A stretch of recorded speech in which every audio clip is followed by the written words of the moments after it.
afternoon, everyone, and welcome to another edition of Lunch Update, our program to help you stay curious, connected, informed, real, or live and in real time. You can always tell when we're doing this live. This conversation, like all of our Lunch Update programs, are made possible by our presenting sponsor, Perkins Coie, and also a special thank you to our Accelerate sponsor, Baker Tilly. As we do always, we record these and we post them as soon as we're done with the post-production at madisonbiz.com. So we usually get them up late afternoon. Coming up, we'll be joined by Karen Menendez Coller, the Executive Director of Centro Hispano, for a conversation about Centro's programs and initiatives, their work with business, workforce challenges, and the priorities for the new year. But first, a quick chamber update. As we come towards the end of the year, this is the 21st and final lunch update of 2021. Throughout the year, we have welcomed business leaders, healthcare leaders, government, public health, education, the military, and community organizations. These programs have been viewed live and recorded over 2,100 times, nearly 2,200 times this year. So I want to say a special thank you to all of you who have watched, engaged with us, and have submitted questions for our guests. And with that, let me welcome and bring in our guest this afternoon, Karen Menendez Coller. Karen was named the Executive Director of Centro Hispano in 2013. She's a native of El Salvador and came to California with her parents as a teen. After earning a degree in molecular and cellular biology from the University of California at Berkeley, she lived in Zambia for a year, doing HIV counseling and testing. Then she was inspired to earn a master's degree in public health from that work, and she did so at the University of Michigan. Karen worked at the Department of Public Health in Sacramento in California, and then earned a PhD from Johns Hopkins Bloomberg School of Public Health in Baltimore. And then she joined the research faculty at UCLA for 4 years before coming to Centro Hispano. So no doubt an impressive background and a huge asset to our community. So with that, welcome, my friend. How are you, Karen? Hi, Zach. It's so wonderful to see you. It's always a pleasure. So thanks a lot for the invite. Yeah, same. Glad you're with us today. So let's just start. For those in the audience that might not be familiar with the ins and outs of Centro, and can you just tell us a little bit about what the organization does? What's the mission of Centro Hispano? Yeah, our mission at Centro is incredibly special to me. When I came here, and you spoke a little bit about this, but my career trajectory completely changed. And it's because I've always seen the value of community. But the way we approach community here at Centro is really multi-generational. So our mission is empowering youth, strengthening families, and engaging community. We're firm believers that young people are the future of this state and this country, but we know that they can't be strong if they don't have strong neighborhoods, strong families, and if we're not all in it together, making sure that we're sustained as a community. So let's go back in time. When Centro first started, there were, I think we looked it up in the census data, there were like roughly 5,000 members of the Latino Hispanic community. And then there have been so many other leaders throughout the years, leaders like yourself, who have had their fingerprints on the evolution of the organization. Can you tell us a little bit about the history? I mean, where did it come from? What was the genesis of? We see the great work that it does today. In many places in business, and certainly within our community, it's a household name, and certainly within the Latino community, it is well known and is a household name. But where did it start? What was the original purpose of even creating this organization that's blossomed into this community asset? Yeah, we were born in 1983, and we had a beautiful executive director at the time, Hilda Thomas. She was a social worker by trade. The story goes that Centro really was birthed out of partnership with community and government, city government at the time. There were also a number of volunteers that were very much engaged in trying to create a space for Cuban refugees at the time that were coming to Wisconsin. Not too different from the situation that we find ourselves now with asylum seekers and refugees coming into our state. So those that were involved really wanted to create a safety net, a home, a welcoming environment to let the new members of our community know that there was going to be a place for them. At the start, we were a very small organization, but a very hopeful organization. We've always been that. Hilda was a believer that you're there for community, giving out food, going to the hospital, doing everything that you can. So she was very much a giver. Originally, one of the areas of focus that we had was around alcohol and drug issues that were happening related to the trauma in the community. That is actually still one of the priority areas that we have at Centro. But our model has very much changed in that we really believe in the assets of our community. We know that the community is strong, and there are a lot of knowledge that they bring to the table. So now our direction is about being a home for the community, but for the community to really engage in their own journey. And we're here to follow along and really provide the tools for success. I'm very proud of this place, and I wouldn't feel that I had as much of a home in Wisconsin if it wasn't for my work at Centro. Yeah, I love that.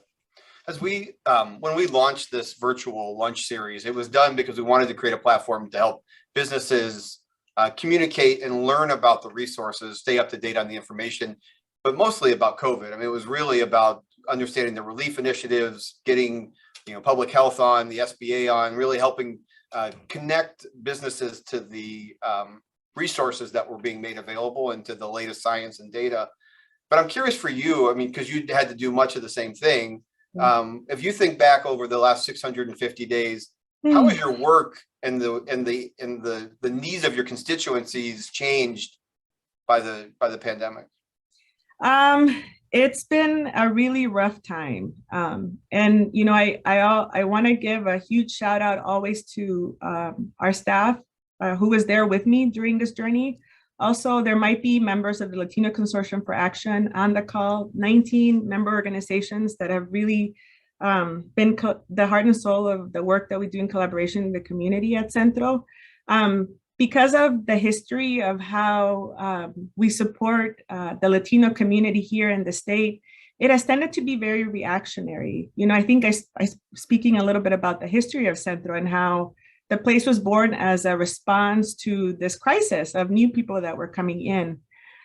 Ever since then, we haven't done enough of a good job to create an infrastructure across systems, city, county, schools, to really, really deeply support the foundation of this community.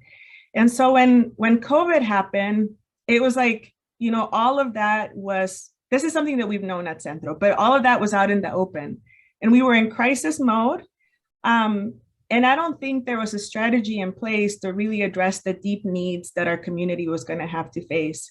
So the Latino Consortium for Action really jumped in because we've been on the ground working with the community. Now, Zach, my work with the immigrant community spans many years. And I know from my time in other parts of this country that every community is different. Every community takes time to really understand. Immigration is a process, trajectories are a process when it comes to workforce, education, whatever it may be. But we need to create a plan that's really inclusive of that so that we can be best prepared to react when crises happen. And during COVID, it was really, really hard. Dane County struggles with having bilingual, bicultural support. And when I say that is that it's not enough to simply understand Spanish or have one person that's bilingual in your agency, but really deeply understanding the trauma that individuals are facing so that we can best support their needs. It's been a really challenging time. We saw, employment issues being a significant concern for our families, but we also saw a lot of mental health trauma that was deepened even more than it was before. This has been a crisis for young and for old. And, I think we've done a really fantastic job at sustaining that response when you compare us to other states and other cities across this country. But I think we could do now, really take a hard look and see how do we create a plan that really prepares us for the future so we're there for the community, not only as a reaction, but be proactive and really be visionary and innovative and really try to create structures that are going to be there for all of us. This is the fastest growing community across the entire state, and it's only going to keep growing. So, I mean, one of the things that we saw very early on, and I know that you saw it, but also just noted it, is that language became a barrier to resources during the beginning, Yes. throughout the pandemic, but particularly in the beginning when everybody was rushing to put out information to understand what was going on. And we saw that in some of our own surveys where we worked with the Latino Chamber to get translation into the survey and ended up getting much better response when it was converted into Spanish versus English. But I also know that what we learned from that survey was that there was going to be an entire population of entrepreneurs that were going to be left out of all of the program, trillions of dollars of programs that were supposed to prop up the economy. And then we were proudly noted that, you mentioned it, but the Latino Consortium for Action stepped in and created the COVID Relief and Recovery Fund. And I wonder if you could talk a little bit about what the impact, I know it's multiple organizations and multiple partners and lots of great leaders and people that we all know and love that were part of putting that together, but what's the impact of the fund? What, where did it come from and what's it been able to do? Yeah, that was something where we jumped in immediately. And I want to give kudos to my partners because we collectively were able to identify the fact that we needed a flexible spending fund for our community, a financial safety net for those where federal funds weren't going to be a possibility, whether it be business, whether it be because, they didn't have formal employment, whether it be because they live in apartments where perhaps they're not on the lease, all sorts of different circumstances that affect the immigrant community. I want to say in Wisconsin, one piece that I always like to emphasize, 60% of the community is born in this country, but it's the fact that families are having this mixed status situation that sometimes poses challenges, and especially during crisis. So the relief fund was really created as a flexible fund for our undocumented community members that we knew were going to be very much affected. Really the backbone of, the restaurant business, the backbone of so many industries that have been essential for such a long time. So that the goal was to provide resources for rent assistance. If there was an emergency that needed to get financial support during this time, the fund was going to be there to meet that need and complement the work that's going on right now through the county and through the city using more federal dollars. So we had a team of 19 organizations, as I mentioned. We had ongoing meetings. Each of us, different case managers, part of my staff would get together, talk about cases, making sure that our families were sustained, and collaborated with other partners and nonprofit and in systems to make sure that everybody was going to be protected. But our undocumented community really needed to get that support, and we were there to do that. I'm really proud, with the donors that contributed to the fund. Huge shout out to UW Health, huge shout out to the Madison Community Foundation, partners that have been there with us for a while. We were able to provide close to $2 million of relief to date, and we're still continuing to provide that support because we know that our families need that on the ground, and not everybody's going to be eligible with the monies that we currently have out in the community. So I'm very, very proud of that. Mm-hmm. As you should be.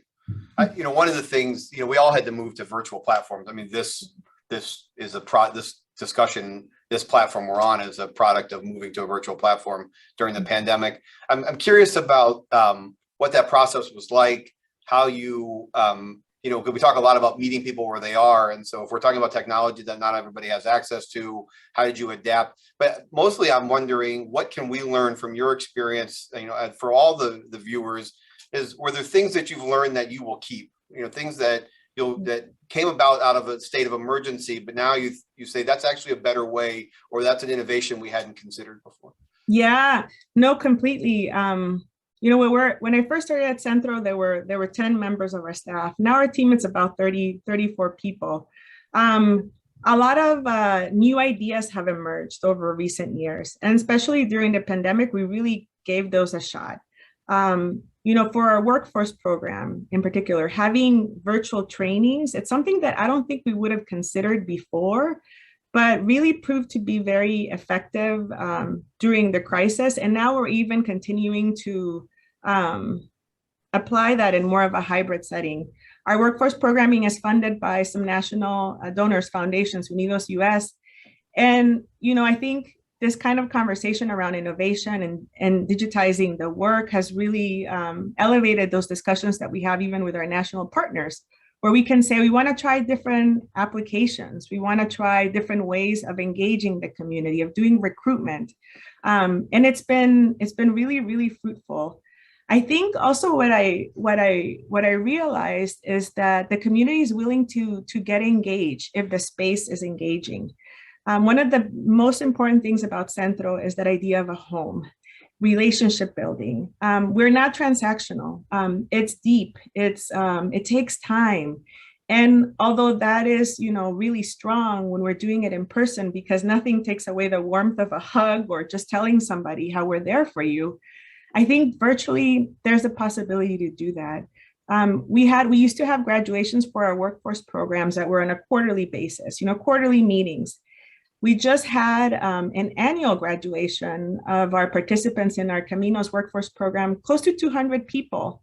And we gathered together with families, and it was a really wonderful and fun celebration. So now we're shifting our thinking like, okay, maybe we can have smaller quarterly meetings and then do a larger family celebration. Another piece that was really fascinating to me is how for the immigrant community, the international ties are very important. So we would have celebrations where family members were being able to connect from other parts of the world, where we could engage talent and partners in other countries and really try to be innovative about the work that we do here at Centro, because it's really part of a global community. So a lot of ideas. And I often even find myself now trying to digest it all and how to slow it down, because the possibilities have really become endless in some ways. So, yeah. Great. Well, thanks for sharing that. Yeah. Sort of pulling back out again to the broader view, looking at the census data that, came out recently, the Latino population in the state grew by 1/3, a massive growth. Yeah. What do you see the opportunities in that, both for the state, but also for our region, to continue to not only attract a more diverse population, but also to keep them here? What are the opportunities? What needs to happen moving forward? Yeah, the opportunities are huge. They're endless. I was just, before we connected, I was talking a little bit offline with David Aguayo, who's on your staff, and my gosh, I love that he's there with you in the team. But I was sharing that these types of conversations could be, one whole day. It could be almost like a town hall conversation about the future of the Latino community. I think there are deep opportunities to create a plan and a vision that is inclusive of all of us. I laugh, and I know there are nonprofit leaders sometimes do this too, because we always get told, you guys work in silos. And we're like, well, we actually don't, but we're just quick on our feet and nimble. So I'll call people and it's not a formal meeting. But sometimes I do think that when you're thinking about how to do community development or the future of the Latino community, we approach that topic in silos. So right now, a lot of focus on how to do business development, how to get the economy going again. But those conversations may be happening in the business sector, and there's community conversations around this. I think this is a real opportunity to really think outside the box and come together so that we can create a vision for the community that can really take us into the future. I also think that it's an opportunity to understand each other a lot more, to understand demographics, to really listen to the priorities that the community is saying, and how can we really implement those as part of future plans. So the approach has to be multi-layered. And I think if we're all doing it together, it could be very, very successful. And it's really imperative that we do it, because not only is it the well-being of our families at stake, but their health, their financial well-being, all sorts of different pieces of the puzzle. So, just for context, I mentioned the census. I just want to share this with with our viewers. In 2000, the Latino population was 3.4% of Dane County's population. In the most recent census, it's almost doubled. It's now 6.5. And just to put context into 20 years of growth, and what the opportunity is just in raw numbers. I just want people to understand that. So speaking about opportunity, obviously we all are talking a lot about workforce, labor gaps, opportunity gaps. And in many ways, Centro Hispano is the one start contact for information, for access on a multitude of topics. But one of the areas that I want to drill down into is the employment services and the targeted workforce training that you do. And so some of the services that we know you provide are helping people search and apply for jobs, both in person and online, resume creation, mock interviews, helping just prep people for entering or progressing in the workforce. What are some of the barriers, though, to that? I mean, as companies say to us on an almost daily, if not hourly basis, I just need more access to talent. I just need a wider funnel and more people. What are the barriers that you see of getting those that come to you for help into the workforce? Yeah, and I think this question really complements what you just asked me before, because I think it's the approach and the fact that sometimes, we want to diversify workforce. How can I recruit more people? So we focus on that. At Centro, we're real big believers for a Caminos program in partnerships. So it's not that a company is coming to us and saying, how can I recruit more people and how can you help me do that? It's more a conversation around how can we sit together, look at the growth in the industry, what you're seeing on the ground, and then also how can I take a critical look at my company? And I'm willing to do that at our systems, at our processes, at the culture that we have, because in the end, our community is going to be received there. One very important piece about Caminos is that a main ingredient of it is advancement. We don't just necessarily want jobs, we want progression, and we want to help transform how leadership is perceived or viewed in those companies. Because I think when those sectors are diverse on the leadership level is when you start seeing a lot of systems changes. So that is a really key piece. We have been working quite a bit in the health sector, especially during this pandemic. Even more so now, it's imperative to try to provide a pathway to people to entering that world and to also diversify it. And also the finance industry, because that's another area of growth here in Dane County. We have our Progreso program, which is what we call a digital accelerator. It's funded by the Hispanic Federation, and it's all around innovation. We have employer partners there that are trying to do different things, and we're trying to provide some opportunities for the clients that are part of the program to learn about technology, innovation, leadership, and then how to really be successful in that environment.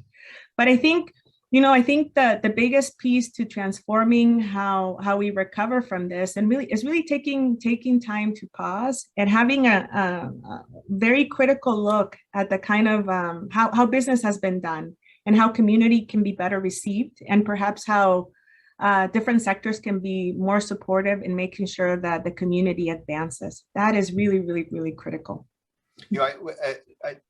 I'm always fascinated by the sectors, right? So when you talked about Progreso, you talked about the healthcare sector. I see a lot about finance, that seems to be adjacent to the work that you do. How do you explore opportunities to decide what are the next sectors? I mean, as you add sectors and you're looking for how that matches to the community, how do you go about that? And what does the future of adding more sectors look like?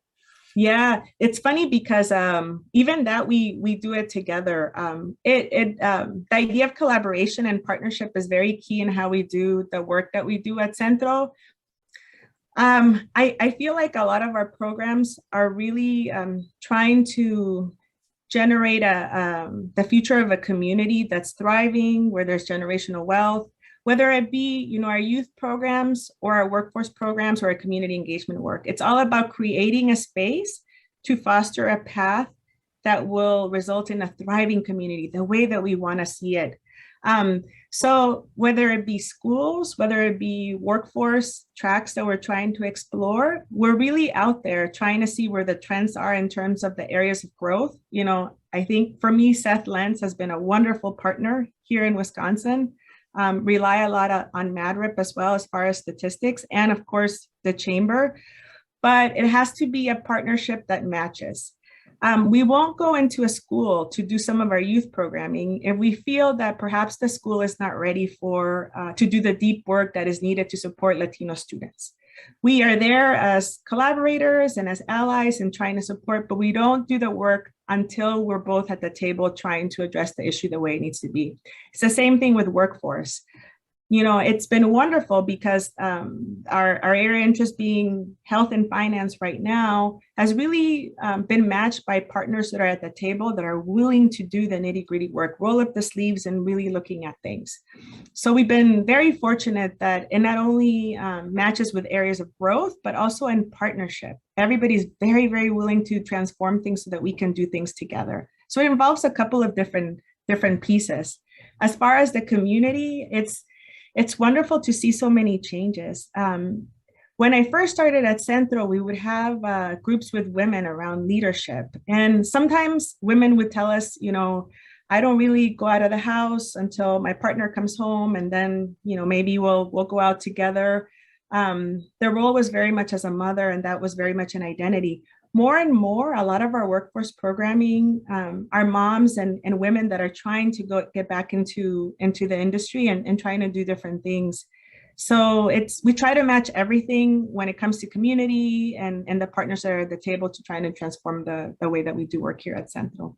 Well, you mentioned Latinas, and it's something I wanted to talk about, which is a program I think is both fascinating and innovative, which is the program that you have with CUNA Mutual's Foundation and the Women's Institute for Secure Retirement, the Latina Savings Project.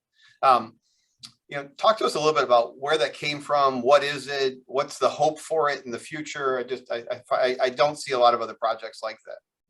Yeah, I guess it dovetails what I was just saying, that there's so many women that are part of our programming and that are wanting to do something different, that are itching to engage.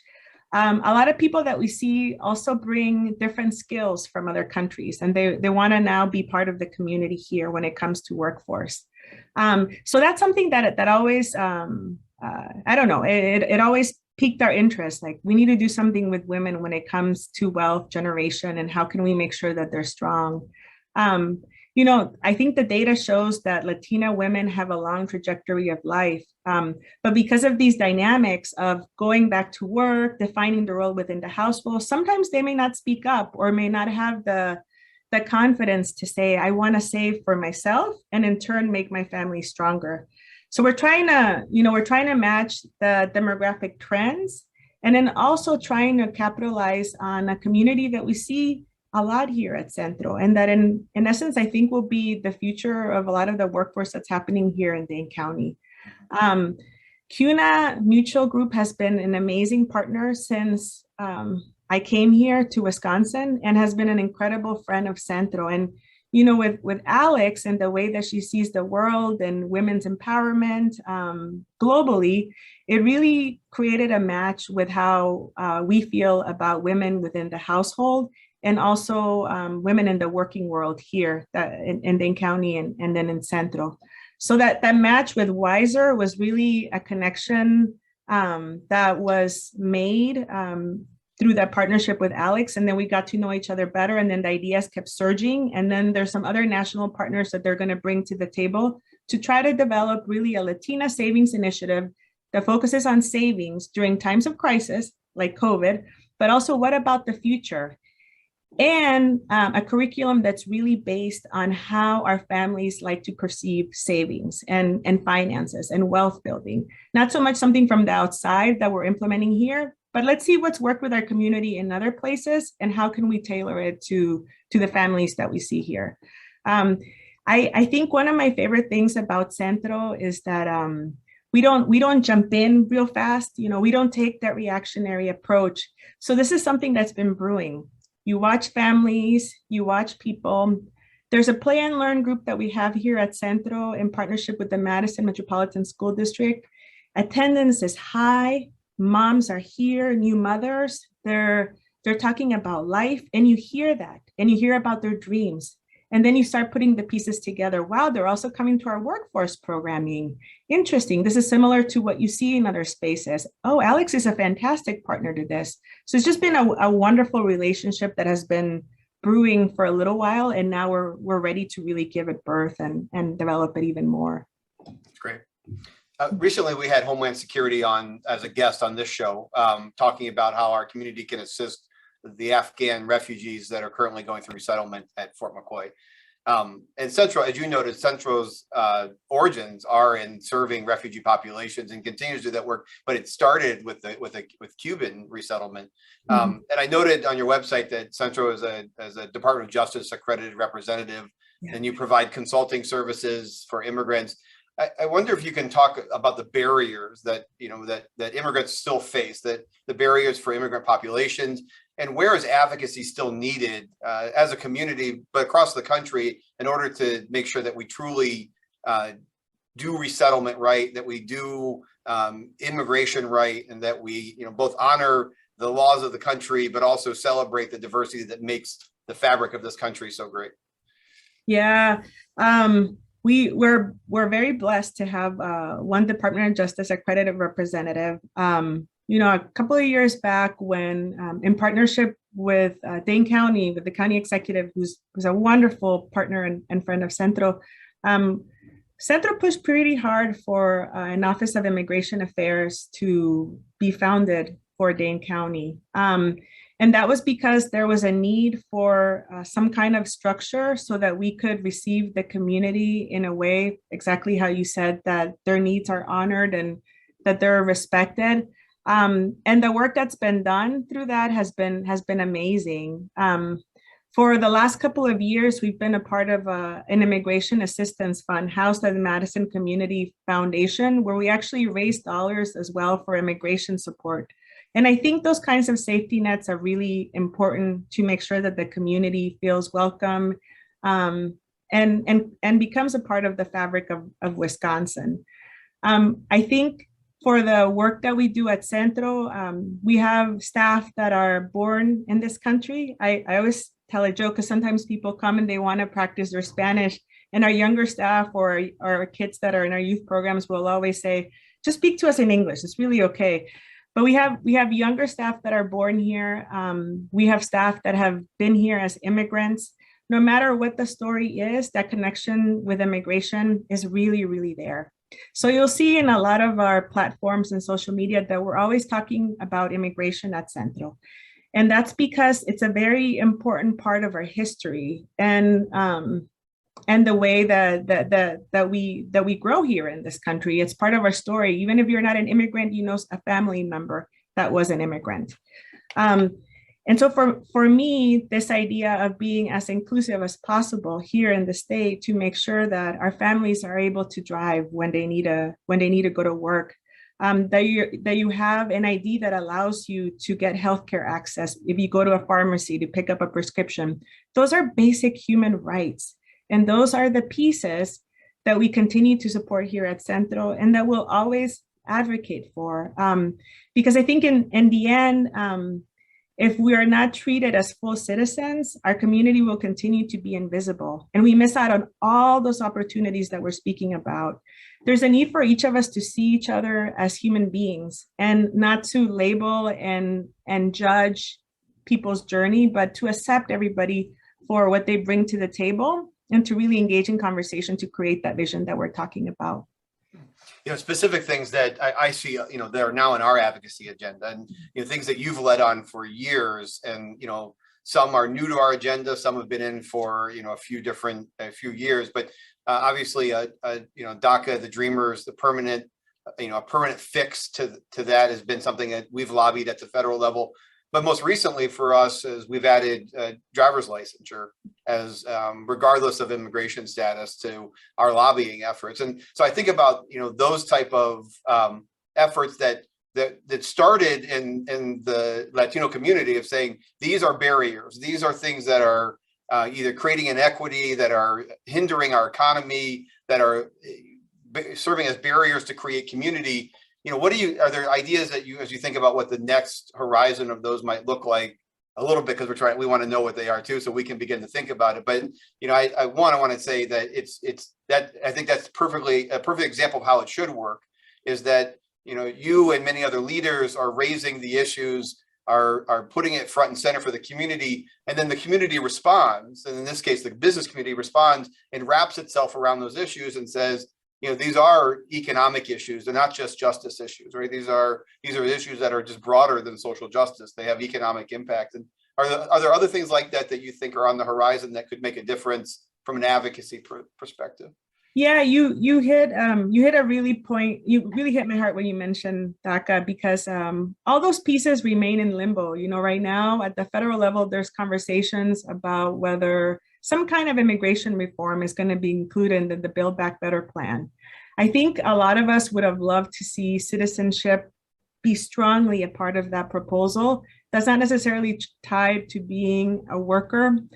I think about all the struggles that my dad, my mom have done, and And I think to always be labeled as a worker and to not be taken holistically for the human being that we are, it creates a lot of trauma, which is what we see here at Centro and really hinders the future.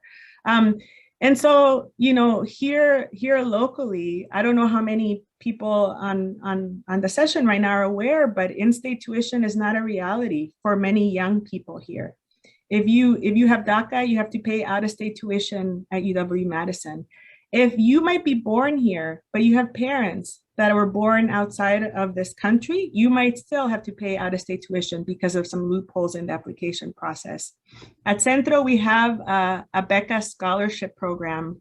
And that program is really meant to take away that primary barrier to post-secondary graduation for many young immigrants, and that's the financial barrier.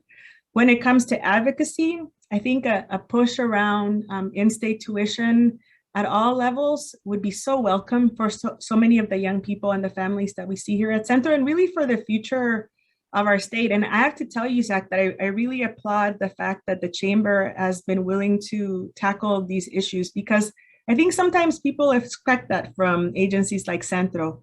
But when the messenger is different, it creates a question of, maybe we need to learn more about this. Maybe we need to engage in conversation. Maybe we need to do the legwork to really deeply build a relationship with this community.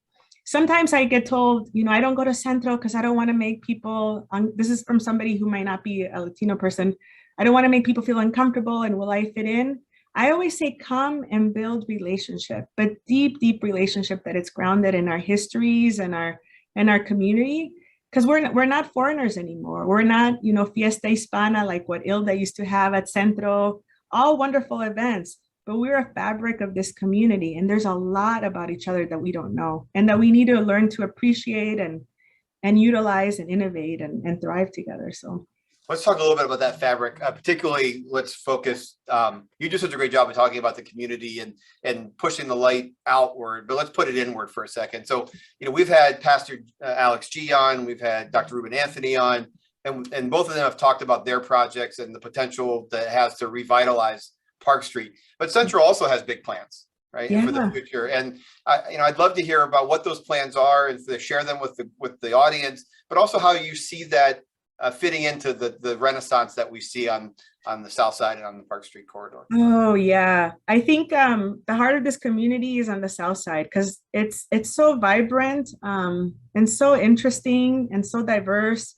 And you're right. I mean, over 90% of the community close by to where we are here at Centro on the north side of Fitchburg is Latino. You know, families that are really wanting to be a part of the fabric of the city. But yeah, incredibly excited. You know, I'm going to borrow the words from Rich Lynch, who's one of our fantastic board members of Centro. He has said recently, you know, Centro deserves a home.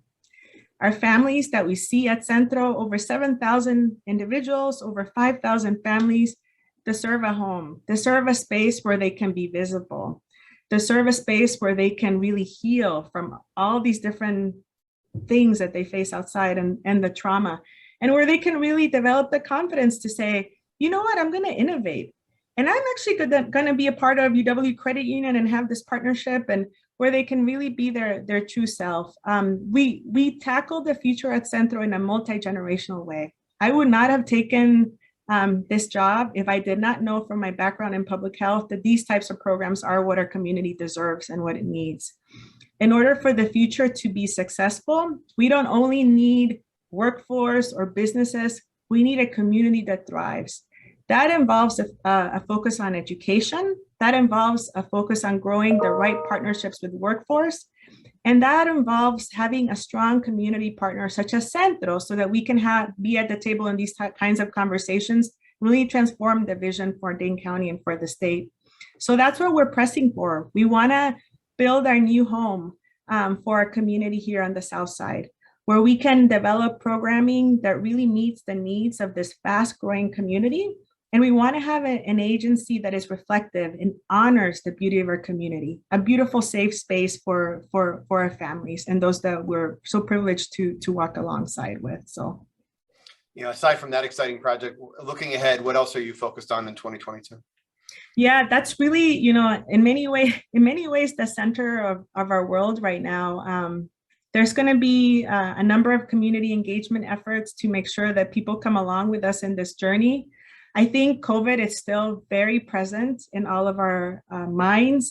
We've been deeply affected in the Latino community when it comes to COVID, and recovery is still right there. We're working in partnership with city, county, school district, with all our partners that we've been involved with for so many years to make sure that our families really make it out of this okay.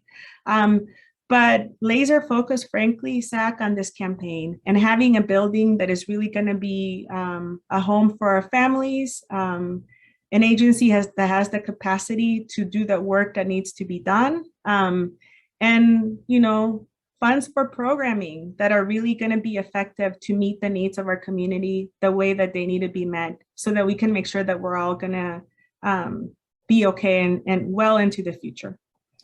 What do you want businesses to know, for the business leaders that are on the broadcast today? What do you want them to know? What do you need from employers?